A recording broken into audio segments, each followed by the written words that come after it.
सर्व संबंधित विभाग प्रमुख,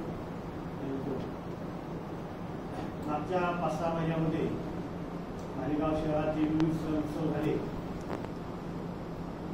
त्याबाबत आपण सर्वतोपरी प्रयत्न करून हे उत्सव उत्साहात चांगल्या पद्धतीनं निर्विघ्न कसे पार पाडतील यासाठी काम केलेलं आहे. असं सांगण्यात येतं की मागच्या कालावधीपेक्षा यावर्षी आपण चांगली सुसूत्रता या सुविधा पुरवण्यामध्ये केली आहे. त्याच पद्धतीनं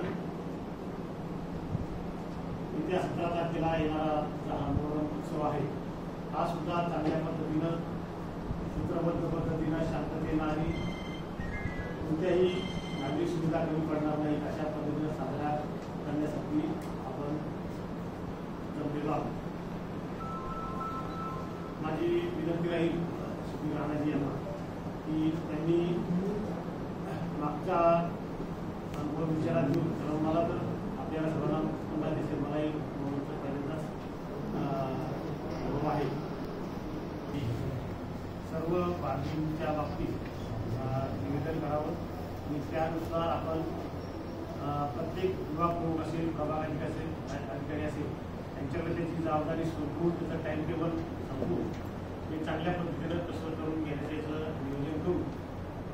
याबाबत आपले उपायुक्त श्री गणेश शिंदे साहेब हे या सणाच्या विविध नोडल ऑफिसर म्हणजे संपर्क अधिकारी राहतील की काय आहेत, मित्र आहेच, परंतु ते त्याच्या काही मिटिंग असतील किंवा कामाची पूर्तता आपण सदस्य त्याबाबत गणेश शिंदे साहेब पाहतील.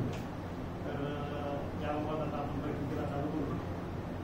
श्री राणासाहेबांकडून ज्याच्या काही आपल्याला दरवर्षीप्रमाणे आवश्यक गोष्टी असतील, वाटल्यास काही आणखी आपल्याला चांगलं काय करता येईल त्या अनुषंगानं त्यांचे मत मांडतील. सर्वांनी ते घेऊन घ्या, संबंधित त्याच्याकडे ते राहील त्यानं आणि त्याच्या अंमलबजावणी आपल्याला आता येणाऱ्या साधारणतः 10 ते 12 दिवसामध्ये करायची. कई सालों की मेहनत और जद्दोजहद के बाद ताजियादारों को ताजिया रखने के लिए कारपोरेशन की तरफ से एक इमारत बनाकर दी जाए. इसको हम उसका नाम रखे ताजिया घर. और ये ताजिया घर हिंदुस्तान में पहला होगा ताजिया घर जो कारपोरेशन के कमिश्नर जो गोसावी साहब उनकी लगन, उनकी कोशिश, उनकी दिलचस्पी और हम तमाम साथीदार ताजियादार इनकी कोशिश जद्दोजहद से वो ताजिया घर का काम 80% हो गया.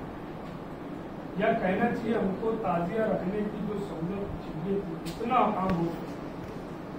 उसके लिए मैं ताजियादारों की तरफ से, शहर भर के ताजियादारों की तरफ से, कारपोरेशन के तमामी अधिकारियों, बिल्कुल हमारे कमिश्नर साहब, यादव साहब, इन्होंने भी वहाँ पर 2 बार विजिट किया.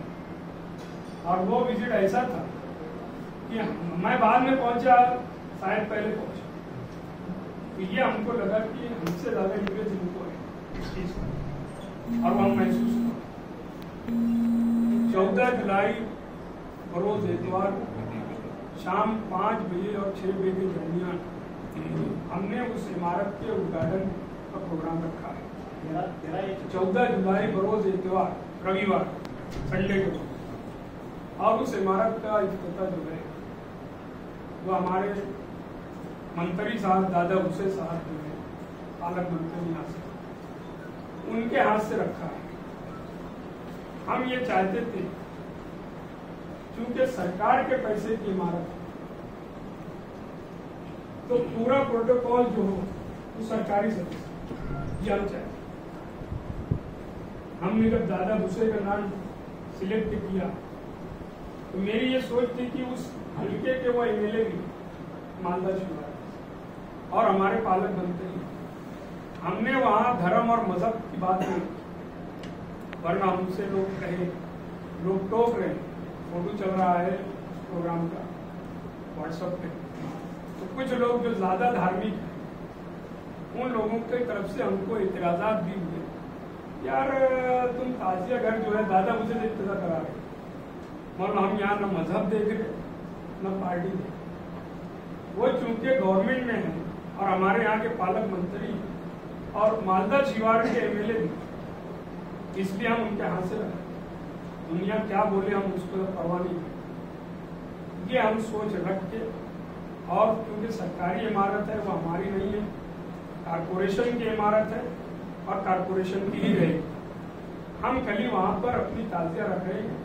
और हम हमेशा शुक्रगुजार रहेंगे कारपोरेशन के तमाम ऑफिसरों का, जिन लोगों ने इसमें हमारी मदद की काम करने की। और मैं आज इसी जगह पर आप तमाम लोगों को दावत देता हूँ कि 14 जुलाई को रोज इतवार को शाम 5 बजे आप तमाम लोग शरीक रहे उस जगह पर।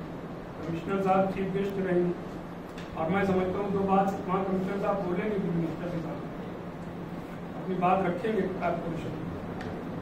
मैं आज आपको यहीं पर सबको दावत दे रहा हूँ, पत्रिका तो हम देंगे, लेकिन आप सब लोग यहाँ मौजूद हैं।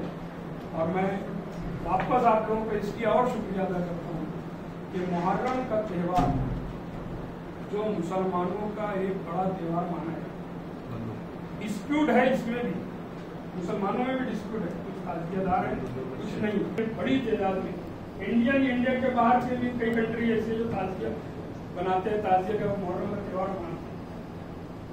और ताजिया का मुहर्रम का जो त्यौहार है हमारा सब्र का है। इमाम हुसैन